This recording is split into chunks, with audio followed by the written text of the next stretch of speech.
வணக்கம். பெரிய புராணம்ல நம்மளோட சைவ நூல்களில் ரொம்ப ஒரு புனிதமாக கருதப்படுறது பெரிய புராணம். அதை பற்றி கொஞ்சம் கேட்டிருந்தேன். ரொம்ப ஆச்சரியமாக இருந்தது. அதில் வாரியார் என்ன பதிவு பண்ணுறாருன்னா, உலகலாம் உணர்ந்து ஓதற்கரியவன் நிலவுலாவிய நீர்மலி வேதியன் அழகில் சோதியன் அம்பலத்து ஆடுவான் அவன் மலர் சிலம்படி வாழ்த்தி வணங்குவான் அந்த பாடல் இருக்கும். அந்த பாடலில் வர எழுத்துக்கள் 63 இருக்குது. ஸோ அப்போ அந்த 63 நாயகர்கள் பற்றி பேச போகிறன்றத அந்த முதல் பாடலே சொல்லியிருக்காரு. அதில் இன்னொரு முக்கியமான விஷயம் என்ன சொல்கிறாங்கன்னா, மனிதர்களில் 3 விதம்: ஆணவம், கண்மம், மாயை. இந்த 3 மலங்களும் இருக்க ஒரு மனிதன், 2 மலங்கள் மட்டும் இருக்கிற ஒரு மனிதன், இல்லை ஒரே ஒரு மலம் மட்டும் இருக்கிற மனிதன். இந்த 3 பேருக்குமே இறைவன் அருள் பாலிக்கின்றான்ற சொல்கிறாங்க. உலகலாம் உணர்ந்து ஓதற்கு அறியவன், அதாவது சொல்லவே முடியாது அப்படின்றாங்க. அந்த முதல் வரியிலே தான் அவனை பற்றி சொல்ல முடியாதுன்றாங்க. அது யாருக்கு உணர முடியாதுன்னா, இந்த ஆணவம், கண்மம், மாயை, இந்த 3 விஷயம் ஒருத்தங்கிட்ட இருந்தால் அவனுக்கு கடவுள் தெரிய மாட்டார், காட்சியளிக்க மாட்டாருன்றாங்க. 2 மலங்கள் மட்டும் இருந்தால் உனக்கு மனிதன் ரூபத்தில் உங்களுக்கு அருள் புரிவார் அப்படின்றாங்க. அதற்கு மேலே ஒரே ஒரு மலம் மட்டும் இருக்கிற மனிதனுக்கு விஞ்ஞான கலர்ன்றாங்க.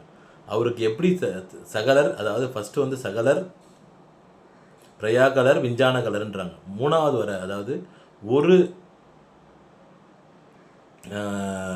மலம் மட்டும் இருக்கிற மனிதனுக்கு இறைவன் ஜோதி வடிவில் காட்சியளிப்பான், அதாவது விளக்கு ஒளியா. அப்படி தான் வள்ளலாருக்கு காட்சி தந்தார் முருகர், ஒளியாக தந்தார்ன்றாங்க. சுடர் ஒளியாக தருவார் இறைவன்றாங்க. எவ்வளோ பெரிய விஷயங்களை ரொம்ப ரொம்ப சாதாரணமாக அந்த ஒரே ஒரு பாடலில் சொல்லிட்டு போயிருக்காரு. பெரிய புராணம்ன்ற ஒரு விஷயம் இல்லாமல் போயிருந்ததுன்னா சைவன்ற ஒரு விஷயத்துக்கு இவ்வளோ பெரிய மகுடமாக இருந்திருக்க வாய்ப்பே இல்லை. இந்த 63 பேரை பற்றி சொல்லும்போது தான் இப்படியெல்லாம் இறைவனை அடைய முடியுமா? இந்த ஒரே ரூட்டு தான் எடுக்க முடியும் இல்லாமல் 63 ரூட் இருக்குது. நீ உடனே ரொம்ப கடினமாக கடவுளுக்காக நீ ரொம்ப விரதம் இருந்து இப்படிலாம் இருந்தால் தான் இறைவன் அடைய முடியும் இல்லை. உண்மையாக இருந்து நீ கொடுக்குற பக்தி இருந்தால் நீ இறைவனை அடைய முடியுன்றதுக்கு ஒரு உதாரணமாக எனக்கு தோணுச்சு.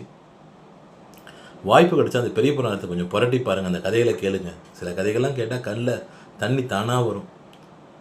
கல்லுக்கே ஒருத்தன் அன்பு காட்டினான், கண்ணப்ப நாயனார். 7 நாளில் முக்தி அப்படின்றாங்க. அதில் நிறைய பேர் அப்பர், சுந்தரர், மாணிக்க வாசகர், அப்படியே போய்கிட்டே இருக்கும் அந்த லிஸ்ட்டு. முதல்ல 4 பேர் சொல்கிறாங்க, அதற்கப்புறம் 63 பேர் இருக்காங்க. ஸோ அவங்கள பற்றி கேட்கும்போது எப்படி ஒருத்தன் கல்லுக்கிட்ட அன்பு காட்டி தன் கண்ணை பிடிங்கி கொடுப்பான் கண்ணப்ப நாயனார். டைம் கிடைச்சா கேட்டு பாருங்கள், ரொம்ப சிறப்பாக இருக்கும், சந்தோஷமாக இருக்கும். இந்த பதிவு பிடிச்சா சப்ஸ்கிரைப் பண்ணுங்கள், மற்றவங்களுக்கு ஷேர் பண்ணுங்கள். பாய்.